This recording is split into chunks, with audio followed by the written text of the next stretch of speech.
భగవంతుని యందు శిరస్సు వంచడం తగ్గిపోయి ఇదంతా నా ప్రజ్ఞ అని ఇలా చూపించుకోవడం మొదలు కాగానే మేఘాలు కమ్మినట్టు కమ్ముతుంది పొర.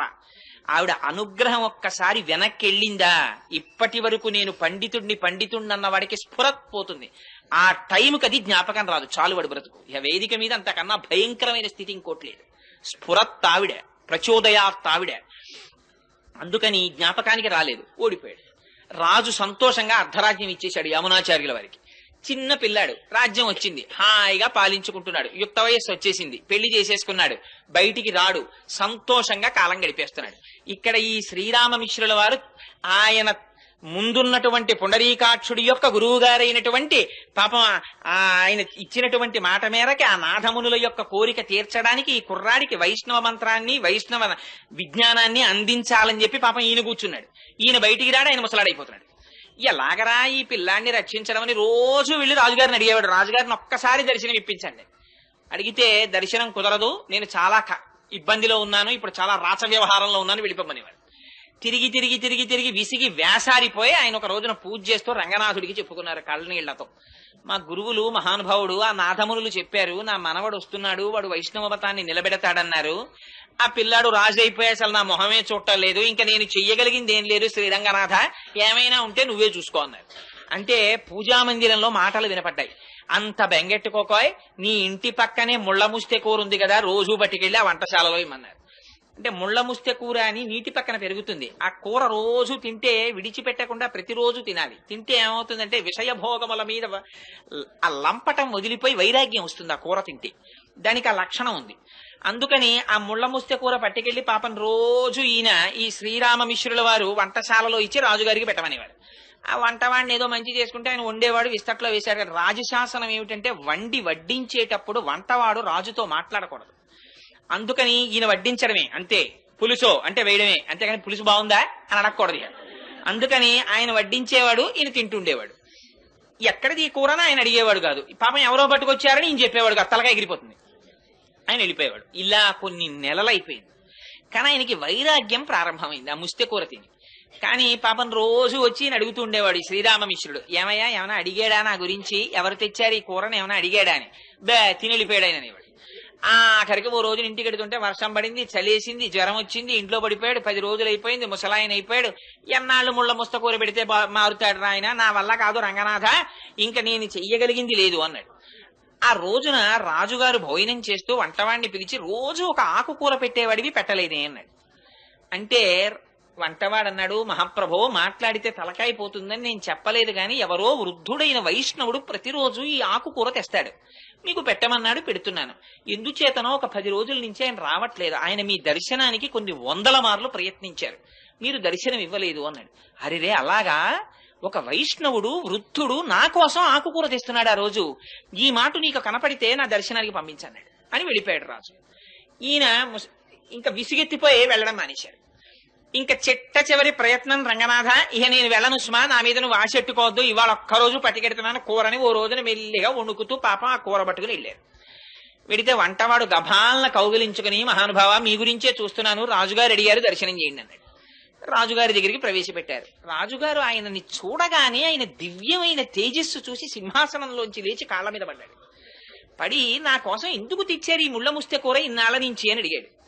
అడిగితే ఏమీ లేదండి, మీ తాత ముత్తాతలు పెద్ద నిధి ఒకటి సంపాదించి పెట్టారు, దాన్ని మీకు ఇమ్మన్నారు, ఎలాగో అలా మీ దర్శనం అయితే ఆ నిధి మీకు అప్పచెప్పేద్దాం, పెద్దవాడిని అయిపోతున్నాను కదా అని మిమ్మల్ని అడుగుదామని ఏదో ఒక అనుబంధం పెట్టుకోవడానికి కూర తెచ్చాను అంటే రాజు అన్నాడు, అయ్యో దానికి ఉంది, ఇప్పుడే సైన్యంతో వచ్చేసి అని తెచ్చేసుకుంటాను, ఎక్కడుంది చెప్పండి అన్నాడు.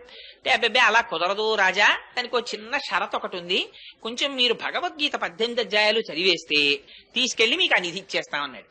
భగవద్గీత అప్పటికి ఆయనకి కూడా ఈ కూర తిని తిని తిని తిని తిని అసలు నేను ఎందుకు వచ్చానన్న వైరాగ్యం ప్రారంభమైంది. అందుకని ఆ భగవద్గీత ఎవరో మళ్ళీ నేను కొత్తగా పండితుడిని ఎక్కడ చూసుకుంటాను, మీరే చెప్పకూడదా రోజు అన్నాడు. అంతకన్నా భాగ్యమా మహానుభావ, నాథమునుల కోరిక తీరుతుందని ప్రతిరోజు వచ్చి 18 అధ్యాయాలు చెప్పాడు. పూర్ణమైన వైరాగ్యం వచ్చింది రాజుకి. ఇప్పుడు చూపిస్తారా నిధిని అని అడిగాడు. ఆ రోజు కోసమే ఎదురు చూస్తున్నాను మహారాజా, రెండని తీసుకెళ్లాడు శ్రీరంగానికి. తీసుకెళ్లి ఆ శ్రీరంగనాథుడు ఇలా పడుకుని దక్షిణ దిక్కికి చూస్తూ ఇలా పడుకుని ఉంటారు. ఆ పాదముల దగ్గర శ్రీదేవి భూదేవి ఉంటారు. ఆ శ్రీరంగనాథుడి పాదాలు చూపించి, ఇదే మీ తాత ముత్తాతలు మీకు ఇచ్చిన పెన్నిధి, ఈ పెన్నిధిని మళ్ళీ మీకప్పజెప్పాలని ఆ పాదములను కొలిచేటటువంటి వైష్ణవుల యొక్క భక్తి, ఆ సాహిత్యము, ఆ సంపద ఇవన్నీ నిలబెట్టేటట్టుగా మీరు ఒక గొప్ప ఆచార్యులు కావాలని మీ తాత అపేక్షించారు. కానీ మీరు రాచరికంలో పడిపోయారు అని చెప్పి శ్రీరంగనాథుడి పాదాలు చూపించి అది నిధి అని చెప్పారు.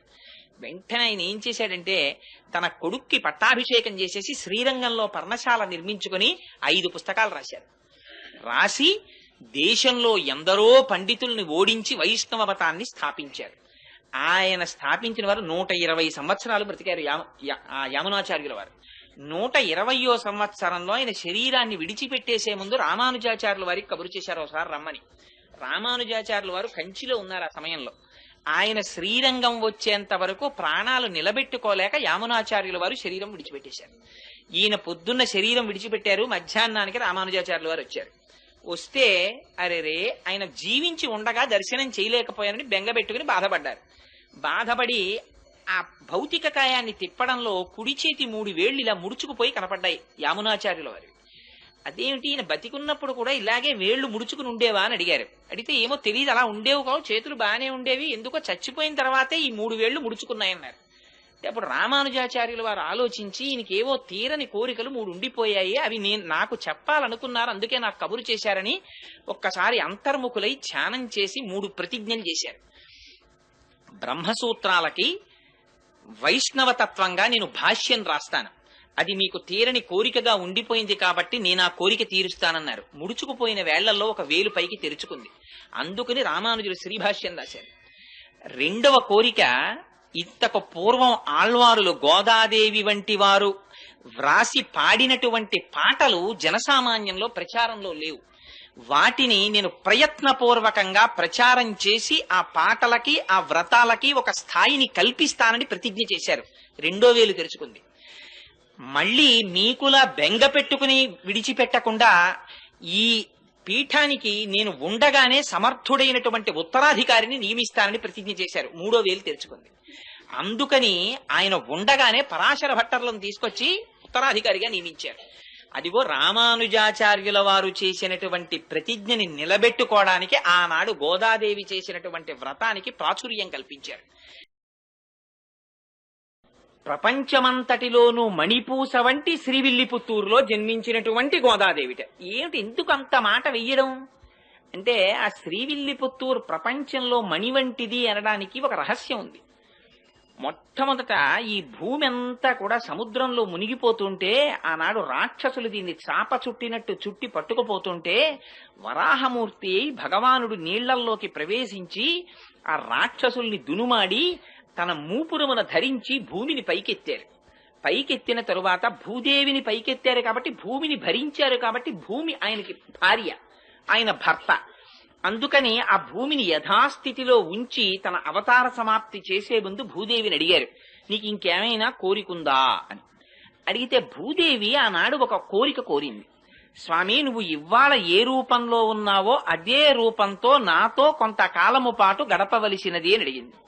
తప్పకుండా అలాగే గడుపుతానని ఆదివరాహమూర్తి అవతారములో ఉన్నప్పుడు భూదేవితో కలిసి దక్షిణ భారతదేశంలో ఇప్పుడు శ్రీవిల్లిపుత్తూర్ అన్న క్షేత్రము ఎక్కడుందో అక్కడ ఉన్న అడవులలో స్వామి భూదేవితో కలిసి తిరుగుతుండేవాట. భగవానుడు ఎక్కడ ఏ రూపంలో ఉన్న యోగులు గుర్తిస్తారు. అందుకని అవతారమును దాల్చి, అంటే అక్కడే ఉన్నాడా, అంతటా ఉన్నవాడు అక్కడ కనబడతాడు. ఇప్పుడు కరెంట్ ఉంది, కరెంటు ఇదంతా కరెంట్ ఉంది, తీగలంతా కరెంట్ ఉంది, కానీ ప్రస్ఫుటంగా ఎక్కడ కనపడుతోంది, ఈ లైట్ లో కనపడుతోంది. అంటే ఈ లైట్ లోనే కరెంట్ ఉందండి, ఆ తీగల్లో కరెంట్ లేదంటే ముట్టుకుంటే తెలుస్తుంది. అందుకని ముట్టుకోకూడదు. ఇక్కడ ఇలా దీపం ఉంది కాబట్టి ప్రస్ఫుటంగా తెలుస్తోంది విద్యుత్ ఉందని. అంత మాత్రం చేతి ఇదంతా లేదనే, ఆ వైరంతా ఉంది విద్యుత్తు. అలా ఒక్కొక్క నాడు భగవానుడు ఒక్కొక్క చోట అవతారమూర్తి ప్రస్ఫుటంగా కనపడతాడు. అలా ఆదివరాహమూర్తిగా ఆయన అరణ్యములలో సంచారము చేస్తున్నప్పుడు యోగులందరూ అక్కడికి చేరారు. చేరి వాళ్ళు భూదేవి సహిత ఆదివరాహ స్వామిని చాలా కాలము పాటు సేవ చేశారు. ఇలా ఈ విషయం తెలిసి మునులు, మహర్షులు, ఋషులు, యోగులు అన్ని లోకాల నుంచి అక్కడికి చేరిపోయారు. చేరిపోవడంలో అదొక పెద్ద పట్టణం అయిపోయింది. అదొక పెద్ద పట్టణం అయిపోయిన తర్వాత క్రమక్రమంగా ఆదివరాహమూర్తి యొక్క స్వరూపాన్ని చూసి ఆయన అవతార పరిసమాప్తి చేయవలసినటువంటి సమయం వచ్చింది. అందుకని ఋషుల నోటి వెంట ఒక మాట వచ్చింది, స్వామి నువ్వు ఆదివరాహమూర్తిగా కాకుండా వేరొక స్వరూపంతో కనపడు అని అడిగారు. అడిగితే ఆయన వెంటనే వటపత్రశాయిగా మారారు. మారి ఆ ఆదివరాహమూర్తి యొక్క స్వరూపం ఆ వైకుంఠనాథుడిలోకి చేరిపోయింది. చేరి ఆయన శ్రీవైకుంఠానికి వెళ్ళిపోయారు. భూదేవికి భూమి యొక్క అధిష్టాన దేవత అయినటువంటి భూదేవి కూడా ఆయన పాదముల దగ్గర కూర్చుని పాదములు ఒత్తుతూ ఉంటుంది. అలా వెళ్లిపోయే ముందు ఒక విచిత్రం జరిగింది. ఋషులందరూ అక్కడ ఉండి భగవానుడున్నాడని యాగాలు చేస్తుంటే వెంటనే అక్కడికి రాక్షసులు వచ్చారు. ఇవి రెండు ఎప్పుడూ చేరుతాయండి భగవానుడున్న చోట. అందుకే భగవానుడికి సూర్యుడు చంద్రుడు కళ్ళు. రాక్షసులు ఉంటారు, భక్తులు ఉంటారు ఒకే చోట. ఆ రాక్షసుల పట్ల సూర్యుడనే కన్నుతో చూస్తుంటాడు తేజోవంతంగా, భక్తుల పట్ల చంద్రుడనే కన్నుతో చూస్తుంటాడు ప్రశాంతంగా. అందుకే గోపికలు పూర్ణచంద్రుడి వంటి ముఖంతో ఉన్నారంటే భగవంతుని యొక్క అనుగ్రహాన్ని పొందారు వాళ్ళు. రాక్షసులు వచ్చి ఆ మహర్షుల్ని వేధిస్తున్నారు, రక్తమాంసాల్ని తెచ్చి యజ్ఞగుండాల్లో పడేస్తున్నారు. ఈ ఋషులందరూ ఆ అరణ్యంలో తిరుగుతున్నటువంటి ఆదివరాహమూర్తి పాదములు పట్టి ప్రార్థించారు, స్వామి నీ అవతార పరిసమాప్తి అయిపోతోంది, ఈ రాక్షసుల్ని దునుమాడమని. ఆయన అన్నారు, ఈ మాత్రం రాక్షసుల్ని దునుమాడడానికి నేను రావలసిన అవసరం లేదు, నా సుదర్శనాన్ని పంపిస్తున్నానన్నారు. వెంటనే చక్రం బయలుదేరి వచ్చింది. వచ్చి అందులో అన్నారు, ఆ వ్యాఖ్యానంలో ఒక విచిత్రమైన మాట రాశారు. అదిట ముందు ఎవరిని చంపిందంటేట ఆ రాక్షసుల యొక్క రథముల చక్రములను పడగొట్టిందిట. ఎందుకంటే మీరు చక్రాలు నేను చక్రాలు ఏమిటే, ఇన్ని చక్రాలు ఉండడానికి వీల్లేదు, ఒక చక్రమే ఉండాలని ముందు చక్రాలు పడగొట్టిందిట. రథాలు పడిపోతే వాళ్ళందరూ కింద పడ్డారట. కొన్ని కోట్ల మంది రాక్షసుల్ని సంహరించేసిందిట చక్రం. సంహరించేస్తే దాని నిండా రక్తం మాంసం అంటుకుపోయి మళ్ళీ స్వామి ధరించడానికి అనుకూలమైన స్థితిని పొందడానికి ఆనాడు ఆదివరాహమూర్తి వరుణుణ్ణి పిలిచారట. పిలిచి ఒకసారి చక్రం కడగాలి, ఇక్కడ ఏదైనా నీటిని ఏర్పాటు చేయమన్నారు. స్వామి సుదర్శనాన్ని కడగడానికి సామాన్యమైనటువంటి నీళ్ళేమిటి, గంగా యమునా సరస్వతుల్ని పిలుస్తున్నానని గంగా యమునా సరస్వతుల్ని పిలిచారట.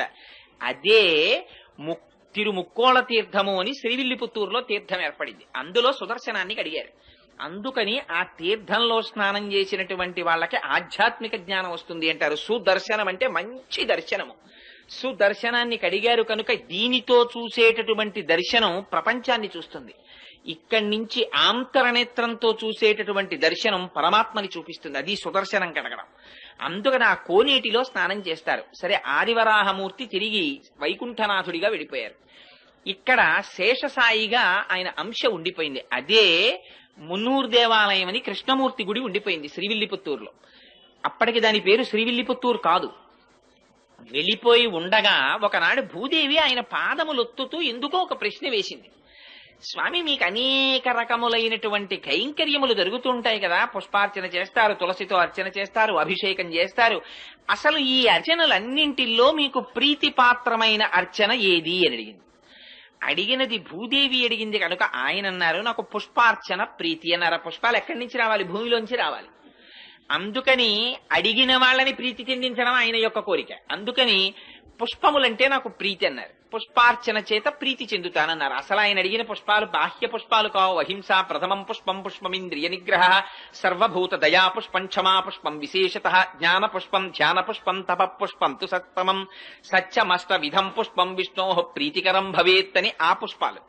అందుకని ఆ పుష్పార్చన ఇష్టమన్నారు. అయితే నేను పుష్పార్చన చెయ్యాలనుంది కొంతకాలం, మీకు ఎక్కడ జన్మించనని అడిగింది.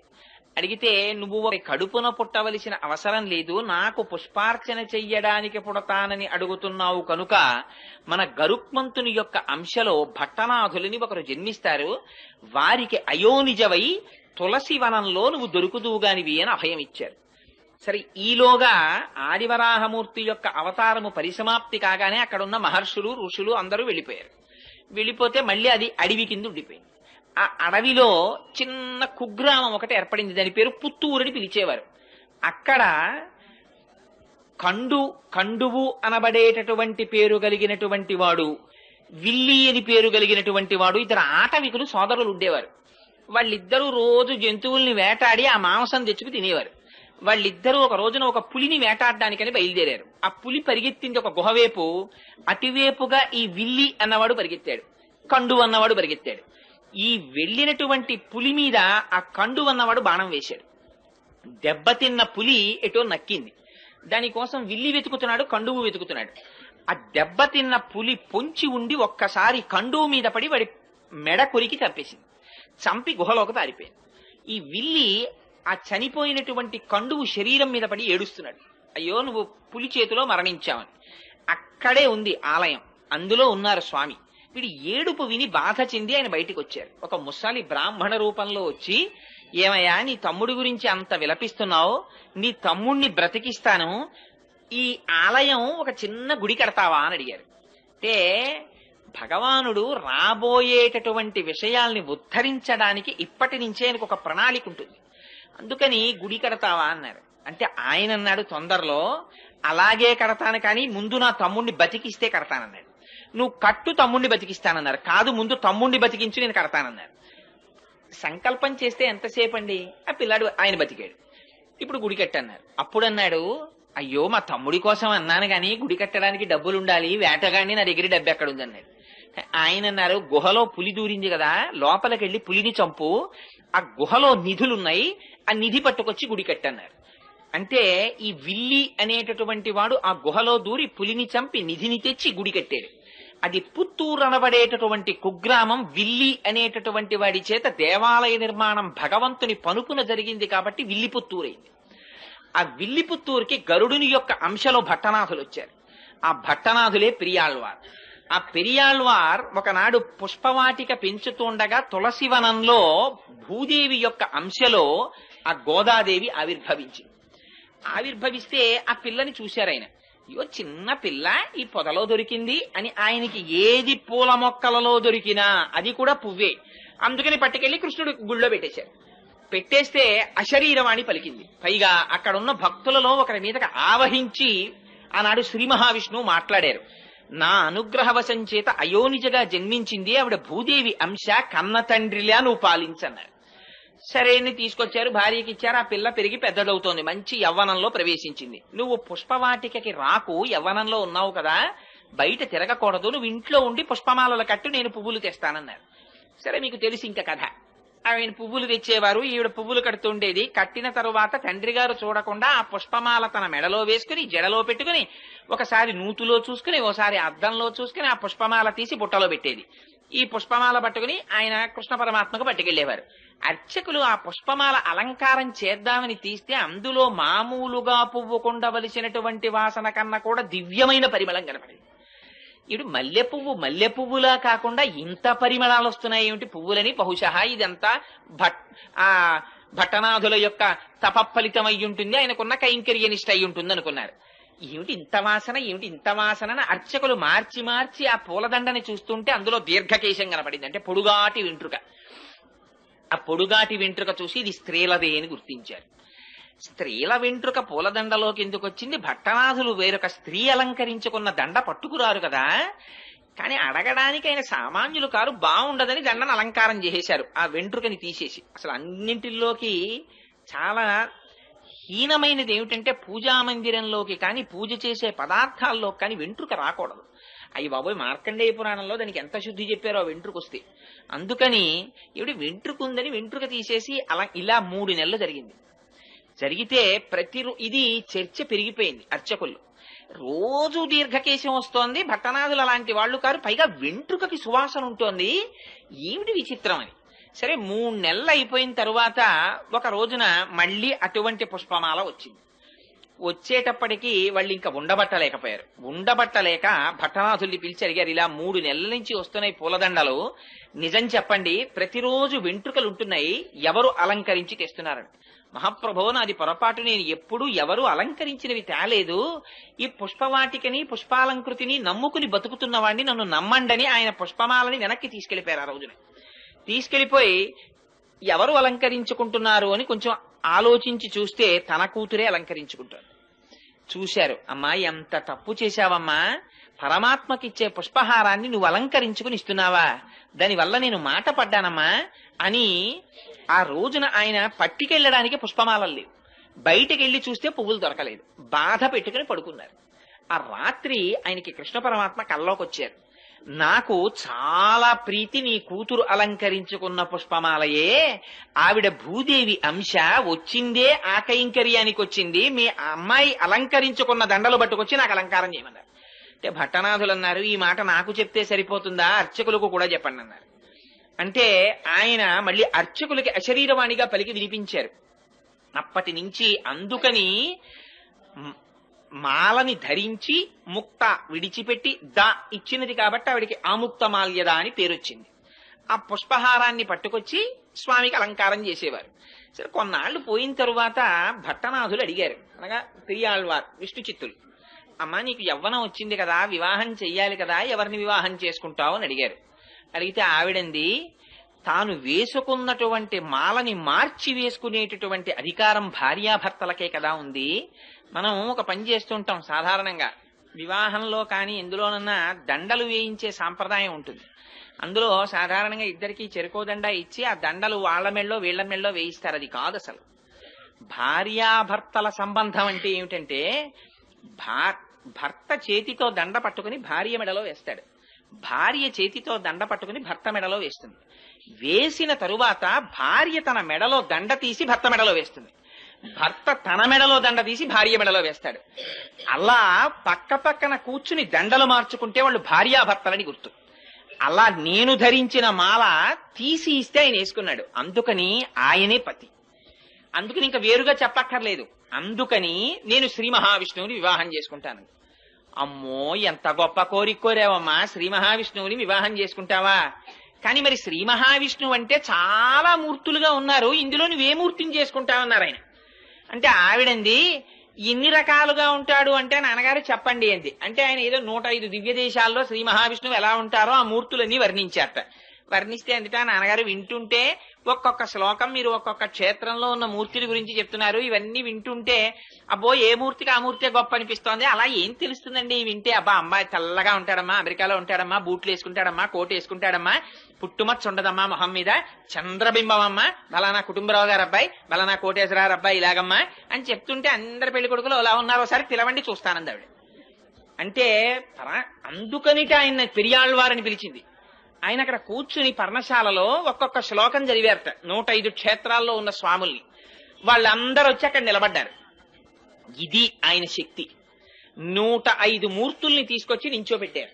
నించోబెట్టి నీకెవరిని చేసుకుంటావమ్మా అని అడిగారు. అడిగితే శ్రీరంగంలో ఉన్న రంగనాథుడు ఆవిడికి బాగా నచ్చాడు. ఈయన్ని చేసుకుంటాను నాన్నగారు అందిట. అంటే మిగిలిన వాళ్ళని ఏమనుకోకండి స్వామి, మా అమ్మాయి ఈయన్ని మెచ్చుకుందంటే, అయ్యో ప్రతిబింబంలాగా నేనే కదయా 105 మూర్తులుగా ఉన్నది, ఏకస్వమేవ బహుదా భవభాసిలోకే, ఆయనే కదా ఉన్న ఒక్క ఆత్మేగా ఇన్ని రకాలుగా కనపడాలి అని ఆ స్వామి రంగనాథుడు చేసుకుంటానన్నారు. మిగిలిన వాళ్ళందరూ వెళ్ళిపోయారు, మిగిలిన మూర్తులు.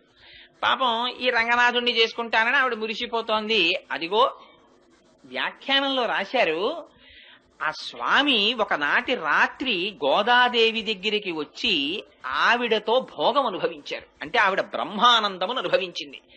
ఆనాడు ఆండాళ్ తల్లికి వరం ఇచ్చారట, నువ్వు ఏ పరమాత్మని కోరి ఇంత తపస్సు చేశావో అటువంటి నిన్ను నేను ఆనందాన్ని పొందినటువంటి రోజు, నువ్వు బ్రహ్మానందమును పొందిన రోజు కనుక, భోగం అనుభవించిన రోజు కనుక ఇది ఉత్తరోత్తర భోగి అని పిలవబడుతుంది అని చెప్పారట. అందుకని భోగి పండగ. అందుకని అదిగో ఆ భోగం అనుభవించి స్వామి వెళ్లిపోయారు. చాలా కాలం అయిపోయింది, ఆయన రాలేదు. ఈవిడ బెంగ పెట్టేసుకుంటోంది, అవతల కళ్యాణం జరగలేదు. ఎలాగా అని బెంగ పెట్టుకుని ఉండిపోయి ఈవిడ చాలా విరహతాపమును అనుభవిస్తూ ఆఖరికి విశేషమైనటువంటి వృత్తాంతం రాశారు. ఓ పరిచారికని పంపించింది. పంపించేటప్పటికి శ్రీరంగంలో శృంగార మండపంలో వసంతం ఆడుతున్నాడు ఆయన రంగనాథుడు. అప్పుడు ఈవిడ తన యొక్క భక్తి ప్రపత్తుల చేత యోగ మార్గంలో వెళ్ళింది ఆయన దగ్గరికి. వెళ్లి, స్వామి నీ గురించి ఆండాళ్ తల్లి అలమటించిపోతోంది, రావలసింది అంటే తన మెడలో పుష్పహారాన్ని చేతి ఉంగరాన్ని ఇచ్చి పంపించారు స్వామి.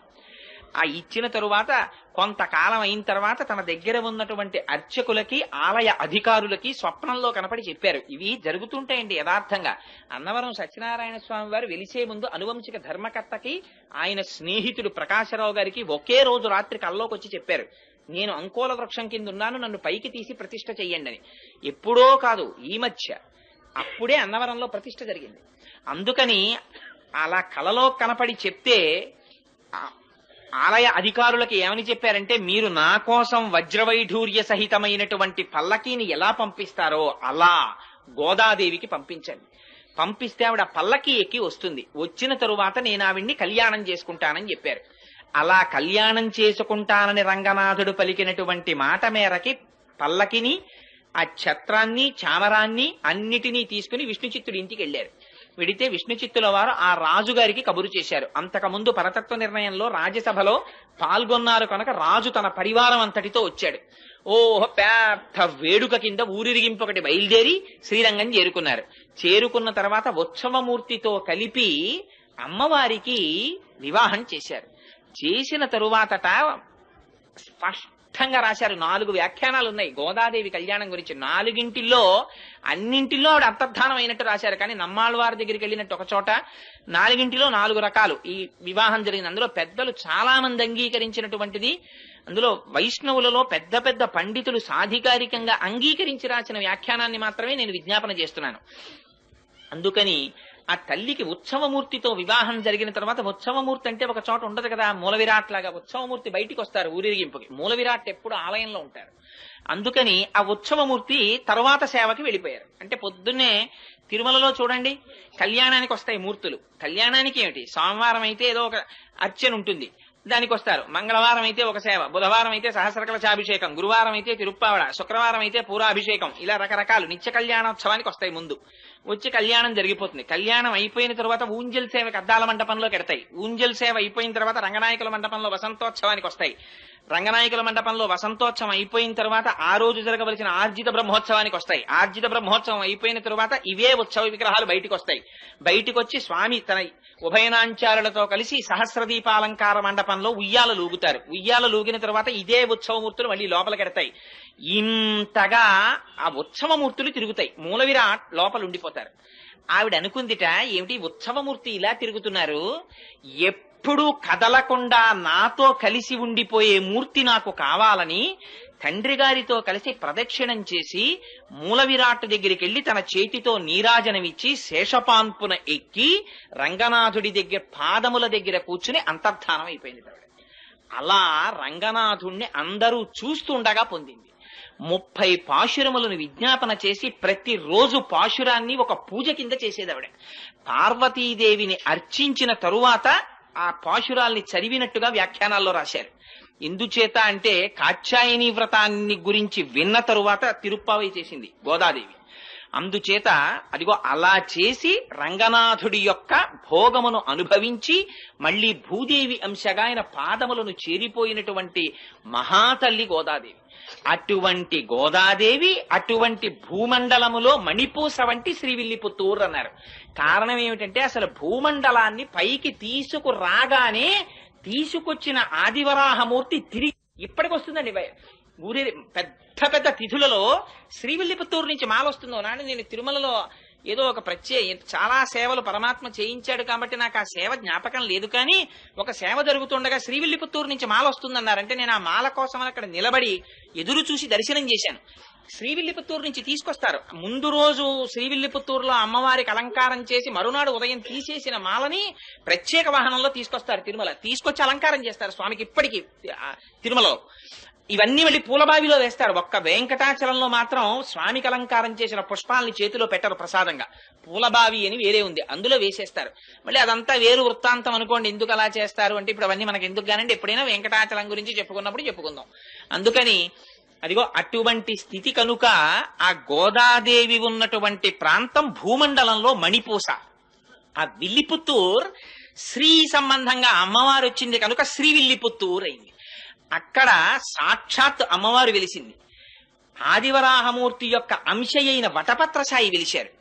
అక్కడ మహాభక్తుడైన పెరియాళ్వారు వెలిశారు. ఇన్ని ప్రత్యేకతలు ఉండడం చేత అన్నిటినీ మించి సుదర్శనాన్ని కడిగినటువంటి పరమ పావనమైన కోనేరు వెలిసింది. అందుకని ఇన్నున్నాయి కాబట్టి అది భూమండలమునకు మణిపూస అయిన శ్రీవిల్లిపుత్తూర్. ఆ శ్రీవిల్లిపుత్తూరులో గోదాదేవి 30 పాశురములను కలిపి మాల కింద అల్లిందిట. అల్లి రంగనాథుడి మెడలో వేసిందిట. ఈ పాటలని పాడినా, చదివినా, నోము చేసినా, బాహ్యార్థమును విన్నా, చదివినా అదే ఫలితం అన్నారు.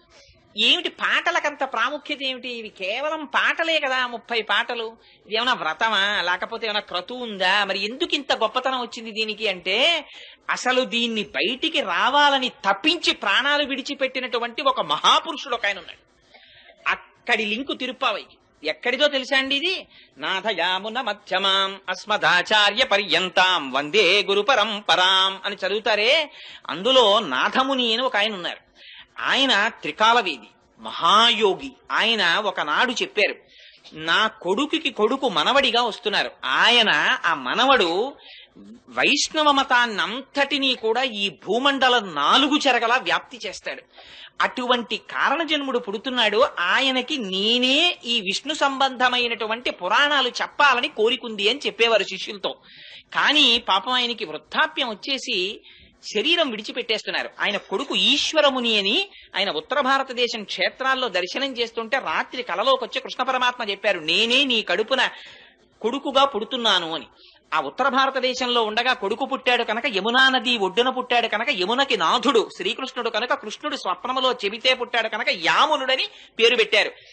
ఆయన మనవడిగా రావాలి, కానీ మనవడికి చెప్పుకోవాలి విద్యని తాతగారు కలవరించారు. కానీ ఈలోగా శరీరం పడిపోయింది.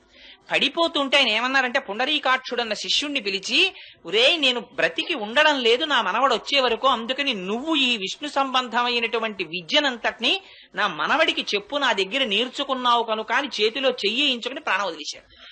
ఈ విరూపాక్షుడు కూడా పెద్దవాడైపోయేటప్పటికీ కూడా ఇంకా యామునాచార్యుల వారు తయారు కాలేదు.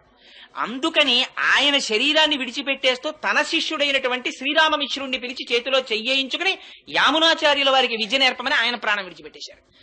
తీరా నిజంగా యామునాచార్యుల వారు పుట్టి పెరిగి పెద్దవారవుతున్న సమయంలో ఈశ్వరముని ప్రాణం వదిలిపెట్టేశారు.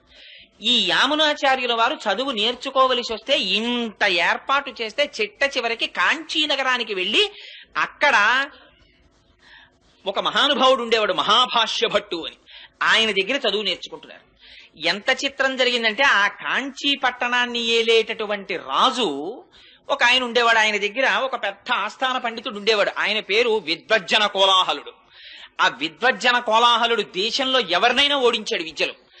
ఆయన అందుకని రాజుగారిని అడిగాడు, నాకు అందరిలా నువ్వు గ్రామాలు అవి ఇస్తే కుదరదు, అగ్రహారాలును, పండితుల దగ్గర పన్నులు వసూలు చేసుకో బతుకుతాను నేను, ఎందుకని ఆ పండితులు నాతో ఢీ కొట్టలేకపోయారనడానికి గుర్తుగా. సరే అలా వసూలు చేసుకోమని శాసనం చేశాడు రాజు. ఆ విద్వజ్జన కోలాహలుడు అందరి దగ్గర పన్నులు వసూలు చేసేవాడు. పండితుడు అన్నవాడు అందరూ పన్ను కట్టాలి ఆయనకి, ఎందుకంటే ఆయన ఓడించలేరు కనుక. యామునాచార్యులు వారు చిన్న పిల్లాడిగా మహాభాష్య భట్టు దగ్గర చదువుకుని వీధరుగు మీద కూర్చొని సంధ్యావందనం చేస్తున్నారు. ఆ రోజున సైనికులు వచ్చి ఈ మహాభాష్య భట్టు గురించి చాలా తక్కువ చేసి మాట్లాడారు. పన్ను కట్టలేదు విద్వజ్జన కోలాహలుడికి, తీసుకెళ్లి కారాగారంలో పారేస్తాం. గురువుగారు ఇంట్లో లేరు. యామునాచార్యులు వారు అడిగారు, ఎందుకు కట్టాలరా మీకు పన్ను? అంటే మా గురువు గారు విద్వజ్జన కోలాహలుడు, ఆయన ముందు ఏ పండితుడు నిలబడలేరు, మీ గురువు గారు నిలబడలేకపోయారు, అందుకు పన్ను కట్టాలన్నారు. అంటే ఈయనన్నారు, యామునాచార్యుల వారు చిన్న పిల్లాడండి, 7 ఏళ్ళో 8 ఏళ్ళో ఉంటాయి అప్పటికాయనకి. ఆయన అన్నారు, మా గురువు గారు మీ గురువు గారికి పన్ను కట్టడం ఏమిట్రా, కట్టడు, అంత అహంకరించున్నాడా మీ గురువు? నేను 2 శ్లోకాలు ఇస్తున్నాను, వీటిని పట్టుకెళ్లి మీ గురువుకు చూపించని ఓ తాళపత్రాన్ని తీసి దాని మీద 2 శ్లోకాలు రాసి ఇచ్చారు. నేను పండితుణ్ణి కాను, నేను కవిని కాను, నేను వినయము చేత సుసంపన్నుణ్ణి, కానీ ఎదురు తిరిగిన వాళ్ళ కొమ్ములు విరిచేసే మీటిగడ్ని అని పద్యాలు రాశారు. రాస్తే ఇది పట్టుకెళ్లి విద్వజ్జన కోలాహలుడికి చూపించారు. చూపిస్తే ఆయన ఆశ్చర్యపడి, ఎవడరా బుడతాడు నా మీద ఇంత పద్యాలు రాశాడా, వాడిని తీసుకురండి అన్నారు. అంటే భటులు వెళ్ళారు. వెళ్ళి ఏదో ఈడ్చుకొస్తామని వెడితే ఆయన అన్నాడు, పండితుడికి పండితుల పట్ల ప్రవర్తించే విధానమే తెలియని దౌర్భాగ్య దేశం రా ఇది, ఇలాగా ఎదిరించిన పండితుడిని తీసుకెళ్దాం, గౌరవంతో తీసుకెడితే వస్తానని చెప్పు మీ గురువుకి అన్నారు. ఇట చిన్న పిల్లాడేమిటి ఇలా మాట్లాడడం ఏమిటని పల్లకి పంపించారు రాజుగారు. ఎక్కించి వస్తున్నారు. రాత్రి రాజుగారు రాణిగారితో కలిసి పడుకునో మాట అన్నారట, ఎంత చిత్రమో చూసావా, ఇన్నాళ్ల నుంచి విద్వజ్జన కోలాహలుణ్ణి ఎదిరించిన వాడు లేడు, ఇన్నాళ్లకు బుడతలు ఎదిరిస్తున్నాడు. అంటే ఆవిడెందుట, ఏమో బుడతడని ఎందుకు అనుకోవాలి, ఏ పుట్టలో ఏ పాముందో, మీ దగ్గర ఇన్నాళ్ల నుంచి ఉన్న రాజగురువు ఓడిపోయే రోజు దగ్గరికి వచ్చిందేమో అంది. అంటే ఆయన అన్నట్ట, ఎంత మాట అన్నావు, విద్వజ్జన కోలాహలుడు ఓడిపోవడమా, అలాగే ఓడిపోతే నేను ఒక్కనాటికి ఊహించలేనన్నాడు. అంటే భార్య ఏంది, ఏమి ఎందుకు ఊహించలేరు, గెలిస్తే ఏమి ఇచ్చేస్తానండి, అర్ధరాజ్యం ఇచ్చేస్తాను ఆ పిల్లాడికి అన్నాడు. సరే చూడండి ఆ పిల్లాడు గెలుస్తాడండి. మరునాడు ఆ పిల్లాడు దిగాడు పల్లకీలోంచి. ఆయన కర్మ ఏమిటో విద్వజ్జన కోలాహలుడికి ఒక్క విషయం జ్ఞాపకానికి రాలేదు. ఆ రోజున వాదనలో ధియోయోన ప్రచోదయాత్, అహంకారం చేత అజ్ఞానం చేత ఆవరించి ఉన్న విద్య నశించిపోతుంది. ఆ భగవంతుని యందు శిరస్సు వంచడం తగ్గిపోయి ఇదంతా నా ప్రజ్ఞ అని ఇలా చూపించుకోవడం మొదలు కాగానే మేఘాలు కమ్మినట్టు కమ్ముతుంది పొర. ఆవిడ అనుగ్రహం ఒక్కసారి వెనక్కి వెళ్ళిందా ఇప్పటి వరకు నేను పండితుడిని అన్న వాడికి స్ఫురత్ పోతుంది. ఆ టైంకి అది జ్ఞాపకం రాదు, చాలు వాడు బ్రతుకు. ఇక వేదిక మీద అంతకన్నా భయంకరమైన స్థితి ఇంకోట్లేదు. స్ఫురత్ ఆవిడ, ప్రచోదయాత్ ఆవిడ. అందుకని జ్ఞాపకానికి రాలేదు, ఓడిపోయాడు. రాజు సంతోషంగా అర్ధరాజ్యం ఇచ్చేశాడు యమునాచార్యుల వారికి. చిన్న పిల్లాడు, రాజ్యం వచ్చింది, హాయిగా పాలించుకుంటున్నాడు. యుక్త వయస్సు వచ్చేసింది, పెళ్లి చేసేసుకున్నాడు, బయటికి రాడు, సంతోషంగా కాలం గడిపేస్తున్నాడు. ఇక్కడ ఈ శ్రీరామమిశ్రుల వారు ఆయన ముందున్నటువంటి పుండరీకాక్షుడి యొక్క గురువు గారైనటువంటి పాపం ఆయన ఇచ్చినటువంటి మాట మేరకి ఆ నాథమునుల యొక్క కోరిక తీర్చడానికి ఈ కుర్రాడికి వైష్ణవ మంత్రాన్ని వైష్ణవ విజ్ఞానాన్ని అందించాలని చెప్పి పాపం ఈయన కూర్చున్నాడు. ఈయన బయటికి రాడు, ఆయన ముసలాడైపోతున్నాడు. ఎలాగరా ఈ పిల్లాన్ని రక్షించడం అని రోజు వెళ్ళి రాజుగారిని అడిగేవాడు. రాజుగారిని ఒక్కసారి దర్శనం ఇప్పించండి. అడిగితే దర్శనం కుదరదు, నేను చాలా ఇబ్బందిలో ఉన్నాను, ఇప్పుడు చాలా రాచ వ్యవహారంలో ఉన్నాను, వెళ్ళిపోమనేవాడు. తిరిగి తిరిగి తిరిగి తిరిగి విసిగి వేసారిపోయి ఆయన ఒక రోజున పూజ చేస్తూ రంగనాథుడికి చెప్పుకున్నారు కళ్ళనీళ్లతో. మా గురువులు మహానుభావుడు ఆ నాథమునులు చెప్పారు, నా మనవడు వస్తున్నాడు, వాడు వైష్ణవ మతాన్ని నిలబెడతాడన్నారు. ఆ పిల్లాడు రాజు అయిపోయి అసలు నా మొహమే చూడలేదు, ఇంకా నేను చెయ్యగలిగింది ఏం లేదు, శ్రీరంగనాథ ఏమైనా ఉంటే నువ్వే చూసుకో అన్నారు. అంటే పూజా మందిరంలో మాటలు వినపడ్డాయి. అంత బెంగెట్టుకోకోయ్, నీ ఇంటి పక్కనే ముళ్ళ ముస్తె కూర ఉంది కదా, రోజు పట్టుకెళ్ళి ఆ వంటశాలలో ఇమ్మన్నారు. అంటే ముళ్ళ ముస్తె కూర అని నీటి పక్కన పెరుగుతుంది, ఆ కూర రోజు తింటే విడిచిపెట్టకుండా ప్రతిరోజు తినాలి. తింటే ఏమవుతుందంటే విషయభోగముల మీద ఆ లంపటం వదిలిపోయి వైరాగ్యం వస్తుంది ఆ కూర తింటే. దానికి ఆ లక్షణం ఉంది. అందుకని ఆ ముళ్ళ ముస్తె కూర పట్టుకెళ్లి పాపం రోజు ఈయన ఈ శ్రీరామమిశ్రుల వారు వంటశాలలో ఇచ్చి రాజుగారికి పెట్టమనేవారు. ఆ వంటవాడిని ఏదో మంచి చేసుకుంటే ఆయన వండేవాడు, విస్తట్లో వేశాడు. కదా రాజశాసనం ఏమిటంటే వడ్డించేటప్పుడు వంటవాడు రాజుతో మాట్లాడకూడదు. అందుకని ఈయన వడ్డించడమే అంతే, పులుసో అంటే వేయడమే, అంతేగాని పులుసు బాగుందా అని అడగకూడదు. అందుకని ఆయన వడ్డించేవాడు, ఈయన తింటుండేవాడు. ఎక్కడిది ఈ కూరని ఆయన అడిగేవాడు కాదు. పాపం ఎవరో పట్టుకొచ్చారని ఈయన చెప్పేవాడు కాదు, తలగా ఎగిరిపోతుంది, ఆయన వెళ్ళిపోయేవాడు. ఇలా కొన్ని నెలలైపోయింది. కానీ ఆయనకి వైరాగ్యం ప్రారంభమైంది ఆ ముస్తె కూర తిని. కానీ పాపం రోజు వచ్చి అడుగుతూ ఉండేవాడు ఈ శ్రీరామమిశ్రుడు, ఏమయ్యా ఏమైనా అడిగాడా నా గురించి, ఎవరు తెచ్చారు ఈ కూరని ఏమైనా అడిగాడా అని. తిని వెళ్ళిపోయాడు ఆయన అనేవాడు.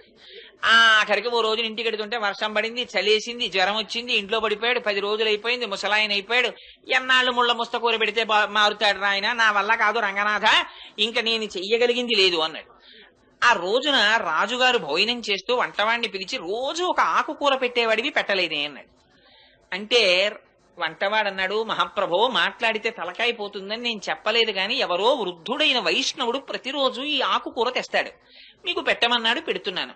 ఎందుచేతనో ఒక 10 రోజుల నుంచి ఆయన రావట్లేదు, ఆయన మీ దర్శనానికి కొన్ని 100 మార్లు ప్రయత్నించారు, మీరు దర్శనం ఇవ్వలేదు అన్నాడు. అరెరే అలాగా, ఒక వైష్ణవుడు వృద్ధుడు నా కోసం ఆకుకూర తెస్తున్నాడు ఆ రోజు, ఈ మాట నీకు కనపడితే నా దర్శనానికి పంపించన్నాడు అని వెళ్ళిపోయాడు రాజు. ఈయన ఇంకా విసిగెత్తిపోయి వెళ్ళడం మానేశాడు. ఇంకా చిట్ట చివరి ప్రయత్నం, రంగనాథ ఇక నేను వెళ్ళను సుమా, నా మీద నువ్వు ఆశెట్టుకోవద్దు, ఇవాళ ఒక్కరోజు పట్టుకెడుతున్నాను కూరని. ఓ రోజున మెల్లిగా వణుకుతూ పాపం ఆ కూర పట్టుకుని వెళ్ళారు. వెడితే వంటవాడు గభాలన కౌగిలించుకుని, మహానుభావ మీ గురించే చూస్తున్నాను, రాజుగారు అడిగారు దర్శనం చేయండి అన్నాడు. రాజుగారి దగ్గరికి ప్రవేశపెట్టారు. రాజుగారు ఆయనని చూడగానే ఆయన దివ్యమైన తేజస్సు చూసి సింహాసనంలోంచి లేచి కాళ్ళ మీద పడ్డాడు. పడి నా కోసం ఎందుకు తెచ్చారు ఈ ముళ్ళ ముస్తె కూర ఇన్నాళ్ళ నుంచి అని అడిగాడు.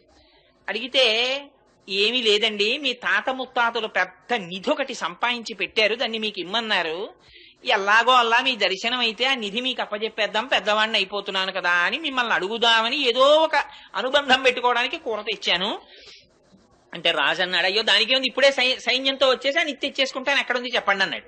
అంటే అబ్బాయి అలా కుదరదు రాజా, దానికి ఒక చిన్న షరత్ ఒకటి ఉంది, కొంచెం మీరు భగవద్గీత 18 అధ్యాయాలు చదివేస్తే తీసుకెళ్లి మీకు ఆ నిధి ఇచ్చేస్తామన్నాడు. భగవద్గీత అప్పటికి ఆయనకి కూడా ఈ కూర తిని తిని తిని తిని తిని అసలు నేను ఎందుకు వచ్చానన్న వైరాగ్యం ప్రారంభమైంది. అందుకని ఆ భగవద్గీత ఎవరో మళ్ళీ నేను కొత్తగా పండితుడిని ఎక్కడ చూసుకుంటాను, మీరే చెప్పకూడదా రోజు అన్నాడు. అంతకన్నా భాగ్యమా మహానుభావ, నాథమునుల కోరిక తీరుతుందని ప్రతిరోజు వచ్చి 18 అధ్యాయాలు చెప్పాడు. పూర్ణమైన వైరాగ్యం వచ్చింది రాజుకి.